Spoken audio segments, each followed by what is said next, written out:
Good afternoon, everybody. Uneducated Economist here. So, wanted to share a link with you guys. This one is coming out of Bloomberg talking about how JP Morgan has an artificial intelligence that goes through the Federal Reserve speeches and decodes them so that we understand whether or not the Federal Reserve is going to be hawkish or dovish. And when I read this article, I laughed so hard over this. And I'm thinking, what is it that the economists in the world are doing out there if they don't understand what the Federal Reserve is saying in their speeches? I mean, I go over their speeches pretty regularly. I mean, in fact, I just looked in my car at some paperwork I had in the back here inside of a binder, and I got a couple of the speeches with me. In fact, I was just going over it. This one, my favorite one, Monetary Policy for a Low Neutral Interest Rate World, given by John Williams, is probably one of the most telling speeches that was given back in 2018 that talks very much about what the conditions would be like today. I didn't know this speech was actually going to be so, telling as it was, but it turned out that it was quite telling. Listen to what he had to say. I mean, this is back in, what was it, November of 2018. He's talking about inflation. He says the downward shift in inflation expectation has a second round effect on real interest rates, the economy, and inflation. When policy is constrained by the effective lower bound, the downward shift in inflation expectations raises the real interest rates, further diminishing the degree of monetary stimulus, making the downturns worse and reducing inflation even more. Even in times when policy is not constrained, the expectations of below target inflation in the future affects current decisions, making the additional downward pressure on inflation. In other words, monetary policy is always swimming upstream, fighting a current of too low inflation expectation that interferes with achieving the target inflation rate.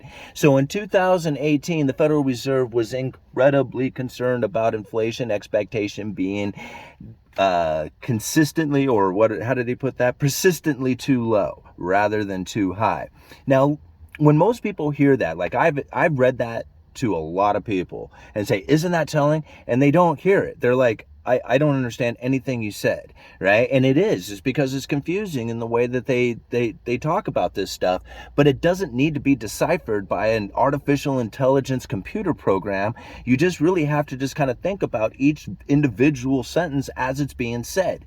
This downward shift in inflation expectation has a second round effect on real interest rates. Now we have to think about what real interest rates are. Real interest rates, when you have an investor who is expecting a 2% return, but he has an inflation expectation of 1%. The real interest rate is 1%. What the investor anticipates getting. If the inflation expectation falls by 1%, the real return rises to 2%. Does that kind of make sense?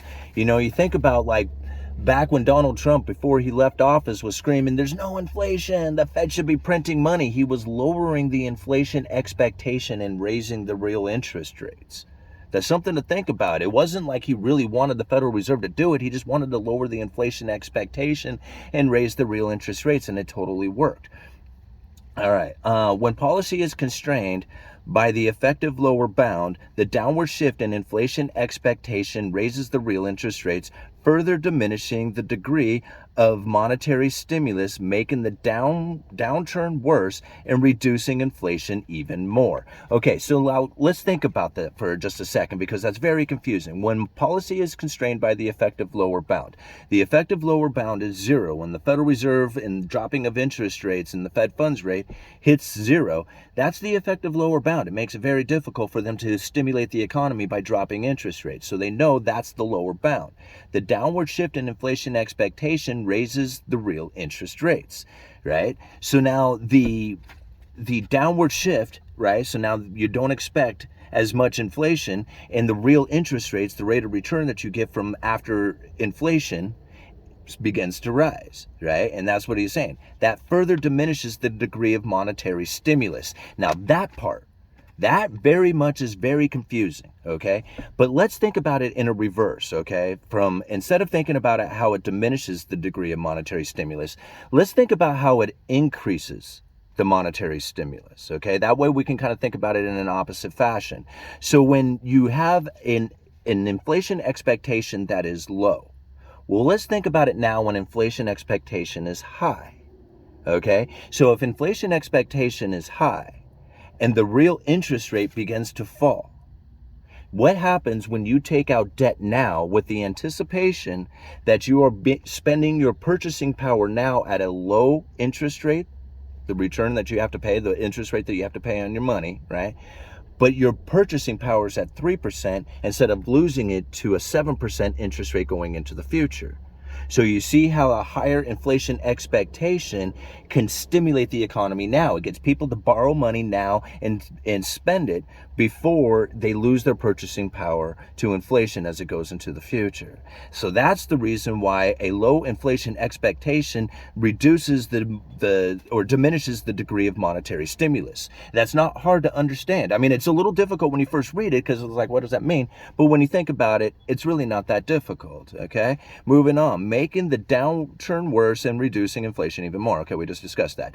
Even in times when policy is not constrained, the expectation of below target inflation in the future affects current decisions. So if you are believing that there is low inflation coming into the future, you just don't think that there's going to be very much inflation, then your purchasing that you do can be postponed. Like you're not really that eager to purchase anything. But if you think there's inflation coming into the future, well, then you want to spend your money now before you lose it to inflation, right? You want to get your purchasing power out of it today. And that's what it's saying, is that even when policy is not constrained, the expectation of a below target inflation affects the current decisions, putting additional downward pressure on inflation, right? So if you're not anticipating it, then the inflation expectation is not the self-fulfilling prophecy. All right. And then, in other words, monetary policy is always swimming upstream, fighting a current of too low inflation expectation that interferes with achieving the target inflation rate. So if you understand and listen to the Federal Reserve within that speech just right there, it is very telling. It is very understanding of what it is that the Federal Reserve is now trying to do. They are trying to get the inflation expectation to be elevated. They're trying to get the Fed funds rate up to the 5% because that's really what they would need in order to fight the next recession. And all these things needed to be done in a fashion that couldn't just be like, hey, we can do this, right? I mean, like, how is it that the Federal Reserve was going to achieve these things? There was no, like, monetary policy that can be introduced that says, hey, we're going to get the Fed funds rate up to 5% and we're going to get inflation expectation to rise as well. But with COVID, answered all the Fed's problems, didn't it? All right. See, this isn't that hard to understand. Go and read some of their speeches. I mean, they say right in them, like, monetary policy will have to be constrained or tight for a significant amount of time. There is no computer algorithm needed to understand that. Like, you can just hear it within their own words that they are saying, hey, you're getting the pain. It's coming. Don't think that it's not. Everybody else out there says, hey, markets are going to, flip out or whatever, and the Fed's going to have to do something. The Fed don't care about the markets. They really don't care. What they care about is the issuance of loans. That's what they really care about. And really, they don't even care what those interest rates are. What they want to make sure is that there is an available loan out there for somebody to have if they so choose to take it. Not whether or not it's a good one or not whether or not they should take it out or not whether or not the assets are worth it or not. Well, I guess there's a little bit of that. But whether or not there is an available loan. So long as the markets are not frozen, that's what the Fed is most concerned about. Right? I mean, all the rest of the market talk about where markets are going to go and all that, I don't even look at the markets anymore. I mean, I look at lumber because I'm, in the lumber business. But as far as what the Federal Reserve is paying attention to, I don't think you need an artificial intelligence to decipher their Fed speeches. I mean, they blatantly tell you. All right. Decoding the Fed speech is ridiculous. Okay, Uneducated Economist, you guys let me know.